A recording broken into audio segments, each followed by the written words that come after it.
ዕለቱም ሰኔ 16 ነው። በ1976 ዓ.ም ቶቺላ ካሊፎርኒያ ለ26 ትምህርት ቤት ልጆችና ለሹፌራቸው ኤድሬ ከእረፍት በፊት የመጨረሻው የትምህርት ቤት ቀን ልክ እንደ ማንኛውም ቀን ነበር።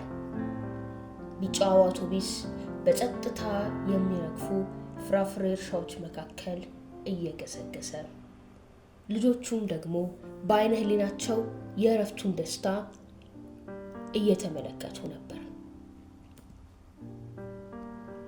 ነገር ግን ዛሬ ከሌሎች ቀኖች የተለየች ነበረች። አውቶቡሱም ድንገት ፍሬኑ በኃይል ተያዘ። መንገዱም በነጭ ቫን ተዘጋ። ሹፌር ኤድሬ ከመሪው ጀርባ ደነገጠ። ከዚያም ፊታቸውን በስቶኪንግ የሸፈኑ ጠመንጃ የታጠቁ 3 ሰዎች በአውቶቡሱ በር ላይ ታዩ። እነዚህ ሰዎች ቀላል ሌቦች አልነበሩም። ታሪክ አይቶት የማያውቀውን የጅምላ የህፃናት አፈና ለመፈጸም የመጡ አውሬዎች ነበሩ። ሽብር ነገሰ። አጥቆቹ ልጆቹንና ሹፌሩን ከቫን ውስጥ አስገቡ። አይኖቻቸው በጨርቅ ተሸፍነው አሰቃቂ ጉዞ ተጀመረ። ጩኸት በፍራፍሬዎቹ እርሻዎች መካከል ገባ። 26 ንጹሃን ነፍሶችና አንድ ደፋር አዋቂ ወደማይታወቅ ጥቁር ዕጣ ፈንታ ጉዞ ጀመሩ። ጉዞውም ረጅም ነበር። ልጆቹ ከ5 ዓመት እስከ 14 ዓመት ዕድሜ ያላቸው በቫኑ ወለል ላይ ተከምረው ያለቅሱ ነበር። ፍርሃት እንደ ቀዝቃዛ እባብ እየተሳበ እያንዳንዱን የሰውነት ክፍል ይነካል። ሹፌሩም ኤድሬ ግን ጀግና ነበር። አይኖቹን ተሸፍነው ቢሆን የቫኑን እንቅስቃሴ፣ የጉዞውን ርቀትና የጊዜ መተላለፊያውን ለመገመት ሞከረ። ከ11 ሰዓታት በኋላ ቫኑ ቆመ። በግልጽ የተቀመጠው የድንጋይ መውጫ ስፍራ ነበር። ወንጀለኞቹ ልጆቹንና ሹፌሩን ወደ ሌላ ስፍራ ወሰዷቸው። እዚህ ታይቶ የማያውቅ የሲኦል ዕቅድ ተግባራዊ ሊሆን ነው። አፋኞቹም በድብቅ ያዘጋጁትን ጉድጓድ እየጠበቃቸው ነበር። አውቶቡሱ ትቶ ወደ ተለየ የጭነት መኪና ውስጥ እንዲገቡ ታዘዙ። የጭነት መኪናው ግን ከመሬት በታች በጥልቀት ተቀብሮ ነበር። የጭነት መኪናው ታች ክፍል በትላልቅ የውሃ ማጠራቀሚያዎች ተሸፍኖ ነበር።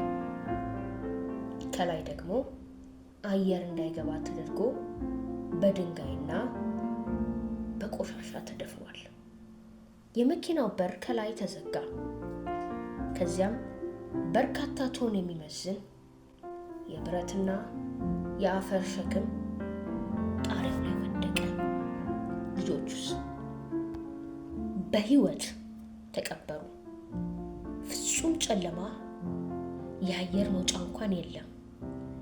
የሕይወት ምንጭ ሁሉ ተቋረጠ። ጭነት መኪናው የሞት መቃብር ሆነ። ፍርሃቱ ሊያጠፋቸው ይችል ነበር። ነገር ግን በዚያ ሙሉ ጨለማና አስፈሪ ሁኔታ ውስጥ የሰው ልጅ የመትረፍ መንፈስ ነደደ። ኤድሬ ተነሳ።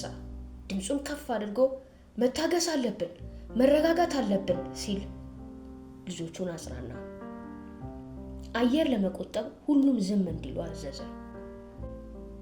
ከልጆቹም መካከል የ14 ዓመቱ ማይክል ማርሻል የመንፈስ መሪ ሆነ።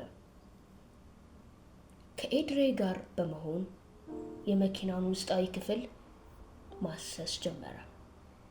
ጣሪያው ላይ የተደራረቡትን የውሃ ማጠራቀሚያዎችና የጭነት ሳጥኖች አወረዱ። ግባቸው አንድና አንድ ነበር፤ ከላይ ያለውን የብረት መሸፈኛ ማንሳት። እናም ከመሬት በታች ያለውን ጉድጓድ ውስጥ መውጣት። ሰዓታት አለፉ። የመኪናው ውስጥ አየር እያለቀ ነበር። የካርቦን ዳይኦክሳይድ መጠን መጨመር ልጆቹን ማደንዘዝ ጀመረ። አሁን ወይንም ፈጽም።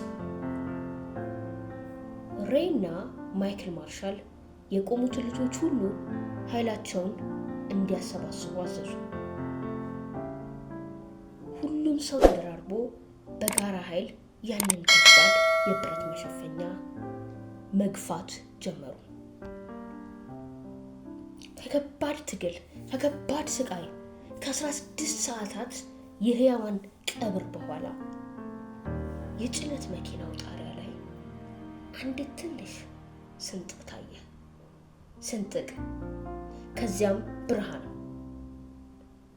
ማይክል ማርሻል በዚያች ትንሽ ስንጥቅ ውስጥ ራሱን አስወጥቶ ወጣ።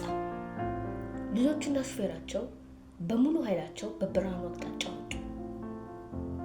እነዚያ 27 ሰዎች በዚያን ቀን ከሞት አምልጠዋል።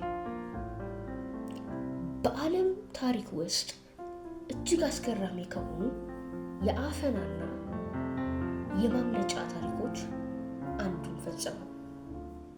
ወንጀለኞቹ ማለትም ጨካኞቹ አጋቾች ከጊዜያት በኋላ ተይዘው ተቀጡ።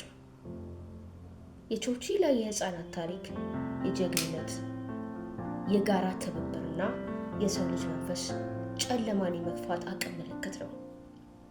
ሹፌር ኤድሬ እና ማይክል ማርሻል በዓለም ታሪክ ውስጥ የቆሙ የማይረሱ ጀግኖች ናቸው። ከውድቀት፣ ከሞት፣ ከጨለማ እንኳን ተስፋ ማግኘት ይቻላልና።